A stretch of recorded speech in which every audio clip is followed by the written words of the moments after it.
Assalamualaikum warahmatullahi wabarakatuh. Nama saya Muhammad Miftahudin. Saya dari Teknik Fisika Universitas Nasional. Di sini saya akan menyampaikan suatu materi optoelektronika yang berjudul LED dan fotodioda.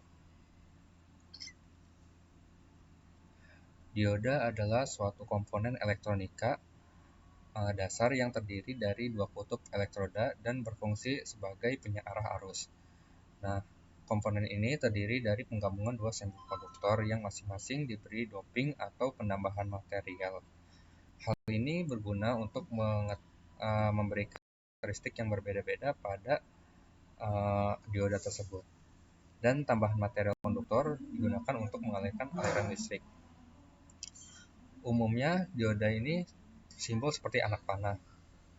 Nah, anak panah ini kita gambarkan sebagai arus yang mengarah sesuai anak panah tersebut. Nah, namun ada sebuah dinding untuk membatasi aliran yang masuk dari berlawanan arah. Nah, hal ini disebut mengapa dioda ini digunakan untuk penyearah satu arah. Lalu berikut ini adalah struktur dioda.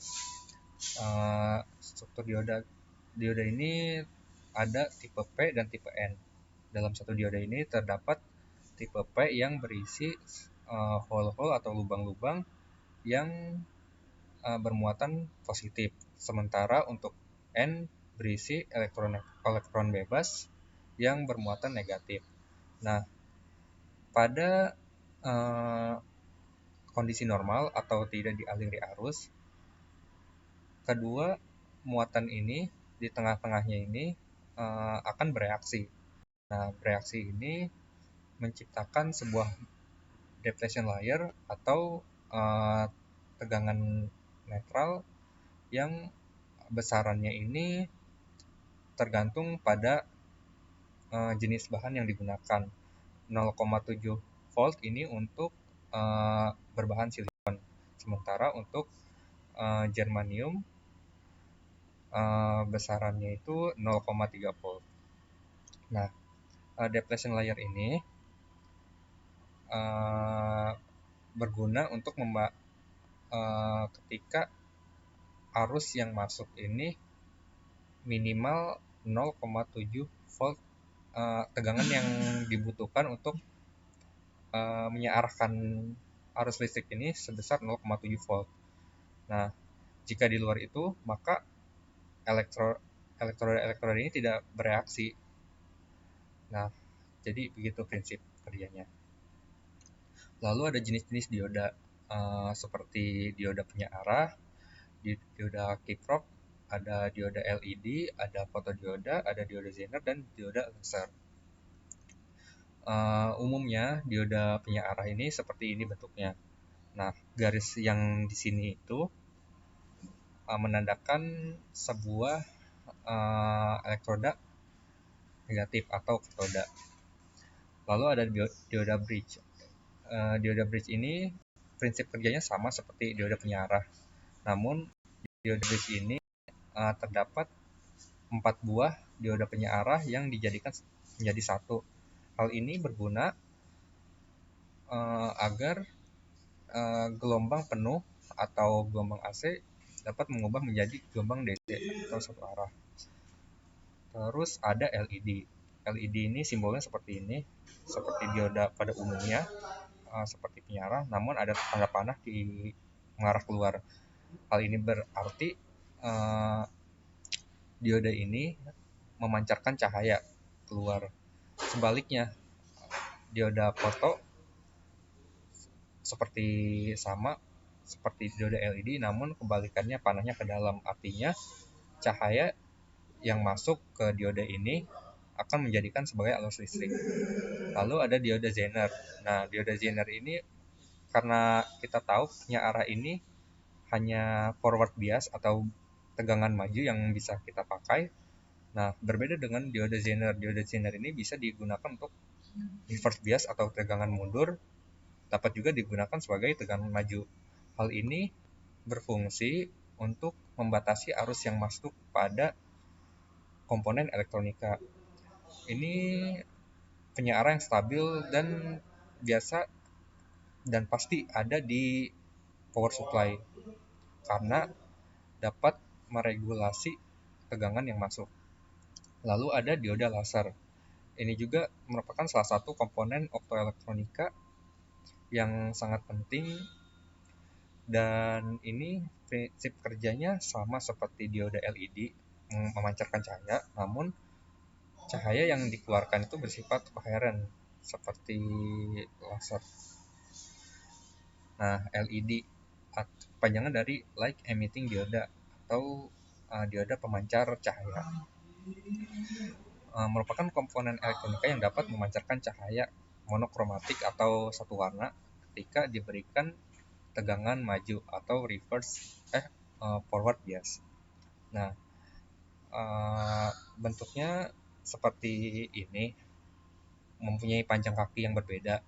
Nah, kaki yang pendek ini anodanya dan kaki yang panjangnya ini adalah katodanya. Maaf, katoda yang pendek sebagai negatif dan anoda yang positif. Nah, gimana kalau misalnya kedua kakinya ini dipotong sama rata misalnya? Kita nggak tahu mana positif dan negatif, tapi kita bisa lihat dari atas. Jadi bulatannya ini tidak bulat sempurna, ada flatnya di sebelah kanan. Nah, yang flatnya ini ditandai sebagai katoda, dan yang biasa ini yang bulat adalah anoda. Jadi begitu untuk membedakan mana katoda dan anoda. Hal ini diperlukan agar kita dapat menyalakan lampunya itu dengan sesuai rangkaian. Nah, warna-warna cahaya yang dipancarkan oleh LED ini bergantung pada jenis bahan semikonduktor yang digunakan.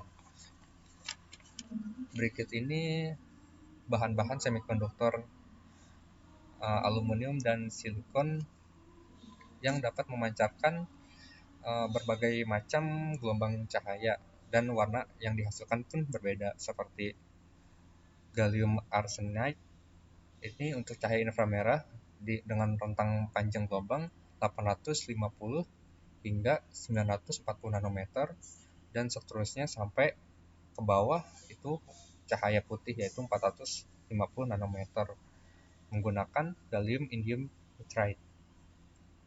Oke. Nah, LED itu berbeda dengan lampu pijar. Kalau LED ini relatif tegangannya rendah dan tidak memerlukan pembakaran filamen sehingga tidak menimbulkan panas dalam menghasilkan cahaya.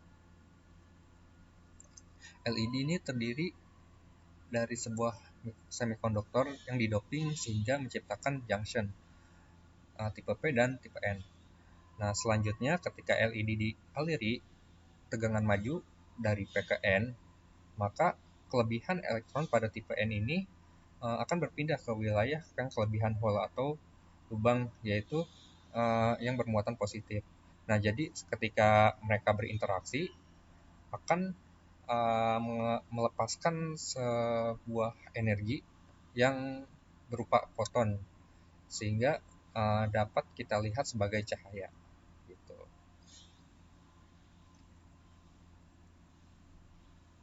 Nah, untuk LED ini seperti yang saya sampaikan, pada umumnya seperti dioda itu digunakan untuk tegangan yang maju. Nah, masing-masing warna LED memerlukan tegangan maju untuk menyalakannya. Lalu tegangan maju itu yang tergolong rendah, sehingga kita memerlukan resistor untuk membatasi arus yang masuk, mengatur arus-arus yang masuk agar tidak merusak LED-nya. Nah, tegangan majunya itu biasa dilambangkan dengan tanda VF. Berikut ini adalah tabel tiap warna dan bahan silikon yang digunakan, dan maksimal tegangan maju ini seperti ini pada arus 20 mA. Jenis-jenis LED ini yang pertama adalah through hole. Ini paling umum kita jumpai. biasa digunakan pada sebagai indikator lampu seperti remote, seperti indikator pada setrika atau dispenser. Bentuknya seperti ini. Untuk memasangnya ini perlu menggunakan solder dan harus melubangi PCB-nya atau boardnya. Nah, sementara untuk SMD ini tidak perlu dilubangi boardnya karena hanya ditempelkan dan tidak panjang seperti through hole elektrodanya ini. Lalu ada high power. Oh ya, di sini SMD ini biasa digunakan atau terdapat pada lampu-lampu yang ada di perangkat kecil seperti HP atau televisi yang tipis atau tablet. Lalu di sini ada high power. LED high power ini digunakan untuk lampu-lampu pentas dan berisi banyak LED. Nah, sesuai dengan namanya, high power ini memerlukan tegangan yang lebih besar sehingga menghasilkan cahaya yang lebih terang dan cukup panas. Lalu ada chip on board. Chip on board ini LED yang lebih sering kita temui pada center karena lebih tipis dan lebih terang. Lalu di sini ada RGB LED. RGB LED ini satu LED dapat memancarkan beberapa warna karena di dalamnya terdapat komponen-komponen yang menghasilkan warna. Lalu di sini ada alphanumeric. Nah, alphanumeric ini biasa terdapat pada jalanan gitu, seperti lampu merah atau papan-papan iklan. Ini bisa menghasilkan angka dan tulisan, cahayanya membentuk angka dan tulisan. Selanjutnya materi selanjutnya adalah fotodioda. Fotodioda adalah komponen elektronika termasuk keluarga dioda juga yang dapat mengubah cahaya menjadi arus listrik.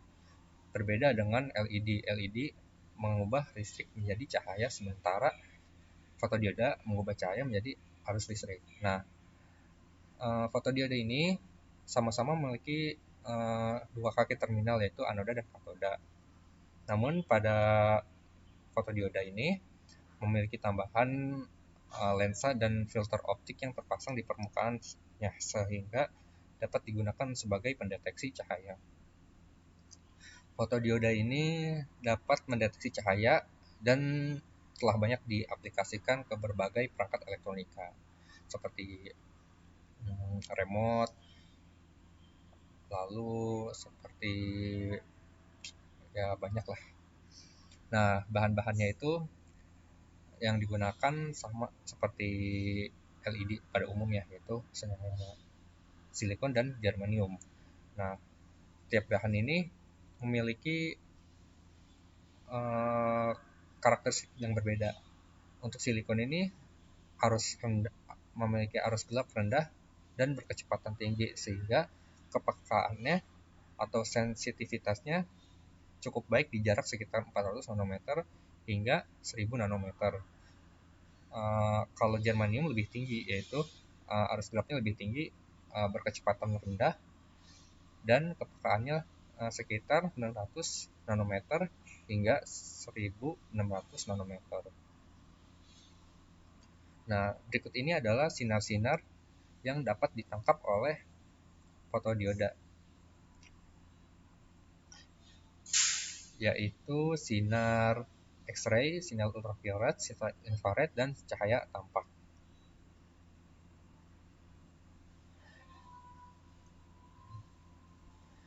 Simbol fotodioda ada panah masuk ke dalam diodanya. Nah, ini adalah struktur fotodioda dan bentuk diodanya seperti ini.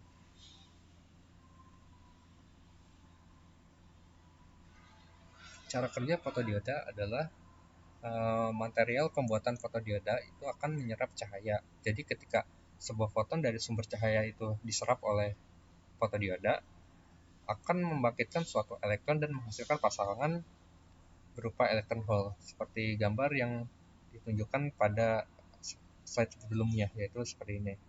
Cahaya yang keluar ini akan ditangkap oleh fotodioda dan menghasilkan pasangan-pasangan elektron hole. Nah, selanjutnya elektron itu mengalir ke sumber positif dan hole mengalir ke sumber negatif, sehingga arus yang akan mengalir pada rangkaian gitu. Nah, pengaplikasinya itu sebagai penghitung kendaraan di jalan umum secara otomatis.